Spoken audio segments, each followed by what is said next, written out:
Hello and welcome to yet another episode of EM Recap. I know we have been gone for some time, but we are back now. So without any further ado, let's take a look at some of the important stories that made waves across India's northeast.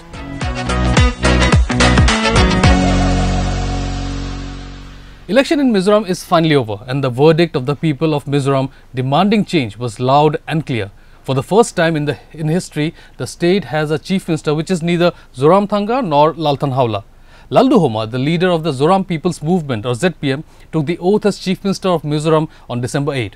The swearing-in ceremony conducted by Governor Hari Babu Kambhampati saw 11 other ZPM leaders being sworn in as ministers, along with Lalrinpuii as the only woman minister in the new cabinet.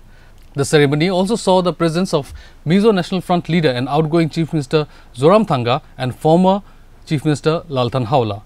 But that is not all though. The counting also became interesting after 32-year-old Beryl Vanaisangi became the youngest woman MLA in the state. A member of the Zoram People's Movement, Beryl won from the Aizawl South 3 constituency, defeating MNF's F. Lalrinpuii. Turns out the newly elected MLA is quite popular on social media platforms and has over 251k followers on Instagram. It took no time for this video to go viral, and soon we saw every other media house doing a story on her. She also received accolades from many for her confidence and conviction. Anyway, coming back to politics, like we have been saying, winning the election was the easy part for ZPM, and they will have to face a bigger challenge in the next 5 years.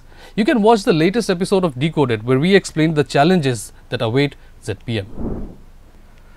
Just when we thought that the level of violence in Manipur has started coming down, 13 people were killed in an alleged ambush by suspected Kuki militants at Leithao village in the state's Tengnoupal district on December 3. The following day, the bodies were brought to the Jawaharlal Nehru Institute of Medical Sciences or JNIMS in Imphal for post-mortem. Among the deceased were two 17-year-olds. Family members of the victims strongly condemned the incident and expressed disappointment at the state government for failing to protect the lives of the youths and not even issuing a statement related to the incident. Now, what is surprising is that the Manipur police on December 4 said that it was a gunfight between unknown armed miscreants and security forces reached the spot after they heard gunshots at around 10:30 am. But it was later said that no weapons were found near the bodies. Police did not comment on how the 13 men were killed, but according to a report in Hindustan Times, villagers said that the 13 died after a gunfight with village defense volunteers that lasted around half an hour and no casualties were reported on the other side. The National Human Rights Commission on December 8 issued a notice to the Manipur government, the Chief Secretary and the Director General of Police calling for a detailed report on the incident within 2 weeks. Now remember, this is the highest single day loss of life since violence erupted in Manipur in May this year. Sikkim's snow-capped mountain ranges last week gave wildlife lovers a huge reason to cheer, with a Royal Bengal tiger spotted at 3,600 meters or 11,942 feet, the highest elevation record of a tiger in the country. The tiger was camera trapped at the Pangolakha Wildlife Sanctuary in Sikkim during a camera trap expedition by a team of scientists, researchers and field assistants of the Bombay Natural History Society. Before the present record, the highest location of the tiger's presence was at Dibang Valley in Arunachal Pradesh at an elevation of 3,630 meters in 2018.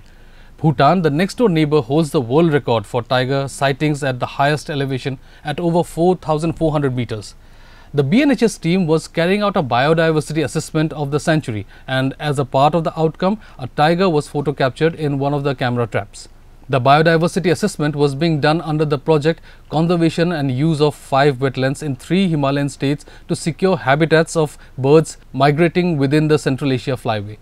The lead scientists of the survey were Atharva Singh and Himadri Mandal, and the project investigator of the project is Dr. P. Sathyala Selvam.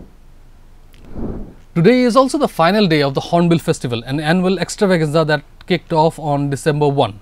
Over the past few days, the festival featured a diverse array of cultural events including music, dances, songs and even more. Events such as stone pulling, gate pulling, craftscape exhibitions, film screenings and musical performances also took place. This year, the festival also witnessed the participation of the Tikhir, the youngest Naga tribe. For them, it was a momentous occasion as the tribe was officially recognized in 2022. It was through an official notification dated January 20, 2022 that the state government notified the recognition of the Tikir tribe, making it the 17th recognized tribe in Nagaland. But the festival also faced its share of challenges after winter rain lashed Nagaland's capital Kohima on Wednesday night and continued till Friday evening. This also resulted in a temperature drop from an average of 28 degrees Celsius at the beginning of the month to a chilling 14 degrees Celsius on Thursday and Friday during the daytime and 11 degrees at night. But I personally believe this is also something that the festival goers would enjoy and won't let it spoil the fun. Today is the final day after all, and who would miss the main event? That is all we have for this week's EM recap. We will be back next week with another roundup. But before we leave, I want to request you to subscribe to EastMojo. All you have to do is visit our website through the link in the description, click on the subscribe button on the home screen and choose the plan of your choice. Remember, your support will help keep EastMojo the way we have always been, independent and unbiased. I'm Kalyan Deb and thank you for watching.